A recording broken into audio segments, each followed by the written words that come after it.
ओम शांति। आज की अव्यक्त मुरली का शीर्षक है सेवा में सफलता पाने की युक्तियाँ। पार्ट 2। याद का रिस्पॉन्ड मिलता है। बाप दादा तो अब सभी के साथ हैं ही, क्योंकि साकार में तो एक स्थान पर साथ रह सकते थे, अभी तो सर्व के साथ रह सकते हैं। सदैव यह ध्यान रखो कि एक मत से एक रिजल्ट होगी। इस गुण को परिवर्तन में लाना, कैसी भी परिस्थिति आए, लेकिन अपने को मजबूत रखना है।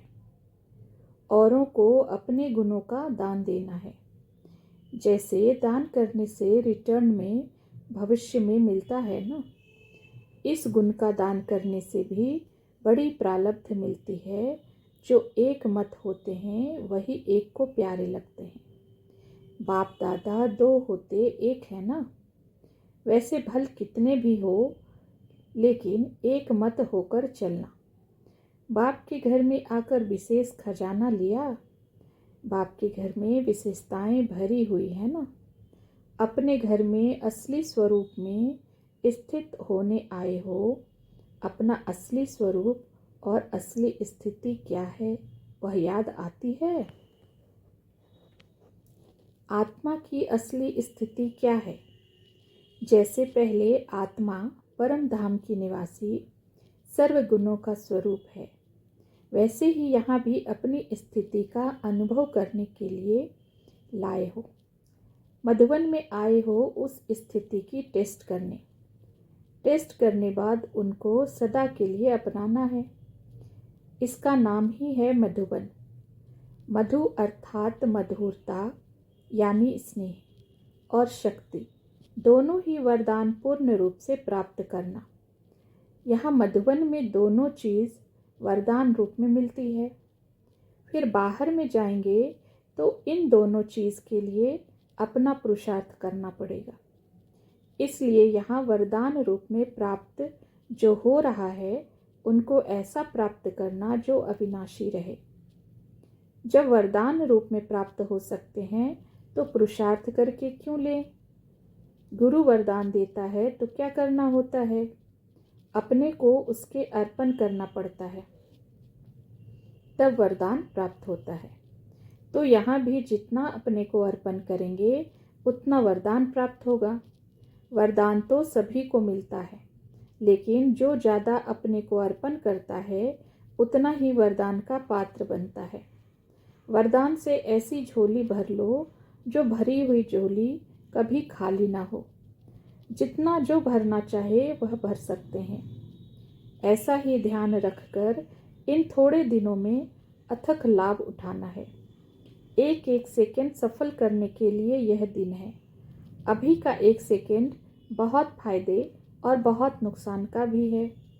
एक सेकंड में जैसे कई वर्षों की कमाई गवा भी देते हैं ना, तो यहाँ का एक सेकंड इतना बड़ा है। त्याग से ही भाग्य बनता है, लेकिन त्याग करने के बाद मनसा में भी संकल्प उत्पन्न नहीं होना चाहिए। जब कोई बलि चढ़ता है तो उसमें अगर जरा भी चिल्लाया व आँखों से बूंद निकली तो उनको देवी के आगे स्वीकार नहीं कराएंगे। छाटकू सुना है ना, एक धक से कोई चीज़ को खत्म करने और बार बार काटने में फर्क रहता है ना। छाटकू अर्थात एक धक से खत्म। बाप दादा के पास भी कौन से बच्चे स्वीकार होंगे? जिनको मनसा में भी संकल्प न आए, इसको कहा जाता है महाबली। ऐसे महान बलि को ही महान बलि की प्राप्ति होती है। सर्वशक्तिवान के बच्चे हो और फिर शक्ति नहीं। बाप की पूरी जायदाद का हकदार बनना है। सर्वशक्तिवान बाप की सर्व शक्तियों की जायदाद, जन्म सिद्ध अधिकार सदैव अपने सामने रखो। सर्वशक्तिवान के आगे कमजोरी ठहर सकती है? आज से कमजोरी खत्म। सिर्फ एक शक्ति नहीं, पांडव भी शक्ति रूप हैं। एक दीप से अनेक जगते हैं। डबल सर्जरी करते हो और ही अच्छा चांस मिलता है दो मार्ग बताने का, शरीर का भी और मन का भी। जैसे स्थूल सर्विस करने के से तनख्वाह मिलती है, वैसे ही ईश्वरीय सर्विस करने से क्या तनख्वाह मिलती है? स्वर्ग की बादशाही मिलती है। वह तो वहाँ मिलेगी, लेकिन यहाँ क्या मिलता है? प्रत्यक्ष फल का अनुभव होता है। भविष्य तो बनता ही है, लेकिन भविष्य से भी ज़्यादा अभी की प्राप्ति है। अभी जो ईश्वरीय अतीन्द्रिय सुख मिलता है, वह भविष्य में नहीं मिल सकता। यह अतीन्द्रिय सुख सारे कल्प में कभी नहीं मिल सकता। ऐसा खजाना अभी बाप द्वारा मिलता है। अनेक जन्म इंद्रियों का सुख और 1 सेकंड में अतीन्द्रिय सुख अनुभव होता है। शिव बाबा को युगल बनाया है। वह देहधारी युगल तो सुख के साथी होते हैं, लेकिन यह तो दुख के समय साथी बनता है। ऐसे युगल को तो 1 सेकंड भी अलग नहीं करना चाहिए। साथ रखना अर्थात शक्ति रूप बनना। यह ब्राह्मण परिवार देखा, इतना बड़ा परिवार कब मिलता है? सिर्फ इस संगम पर ही इतना बड़ा परिवार मिलता है। हम इतने बड़े परिवार के हैं, यह नशा रहता है। जितना कोई बड़े परिवार का होता है, उतनी उसको खुशी रहती है। सारी दुनिया में हम थोड़ों को इतना बड़ा परिवार मिलता है, तो यह निश्चय और नशा होना चाहिए। हर एक को यह नशा होना चाहिए कि कोटों में से कोई हम गायन में आने वाली आत्माएं हैं। कभी सोचा था क्या कि ऐसा सौभाग्य प्राप्त हो सकता है? अचानक लॉटरी मिली है। लॉटरी की खुशी होती है ना। और फिर यह अविनाशी लॉटरी है जो कभी खत्म हो न सके। ऐसी लॉटरी हम आत्माओं को मिली है। यह नशा रहता है। कोने कोने से बाप दादा ने देखो किन्हों को चुना है। चुने हुए रत्नों में आप विशेष हैं, यह याद रहता है। बाप दादा को कौन से रत्न अच्छे लगते हैं? साधारण। ऐसी खुशी सदैव अविनाशी रहे। वह कैसे रहेगी? जैसे दीपक होता है, वह सदैव जगा रहे, इसके लिए ध्यान रखते हैं। घृत और बत्ती, इन 2 चीज़ का ख्याल रखना पड़ता है।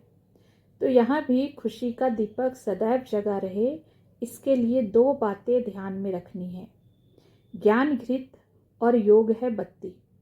अगर यह दोनों ही ठीक है तो खुशी का दीपक अविनाशी रहेगा, कभी बुझेगा नहीं। 15 दिन भी इस संगम युग के बहुत हैं। ऐसे मत समझना कि हम तो 15 दिन के बच्चे हैं, लेकिन संगम का समय ही अभी बहुत कम है। इस कम के हिसाब से यह 15 दिन भी बहुत हैं। इसलिए अब ऐसे ही सोचना कि लास्ट वालों को फास्ट होना है। बिछड़े हुए जो होते हैं वह आने से ही तीव्र पुरुषार्थ में लग जाते हैं। हिम्मत बच्चे रखते हैं, मदद बाप देते हैं। एक कुमारी 100 ब्राह्मणों से उत्तम गाई जाती है। एक में 100 की शक्ति भरेंगे तो क्या नहीं कर सकते। सिर्फ अपने पाँव को पक्का मजबूत बनाओ। कितना भी कोई हिलाए तो हिलना नहीं है। अचल घर भी तुम्हारा यादगार है ना।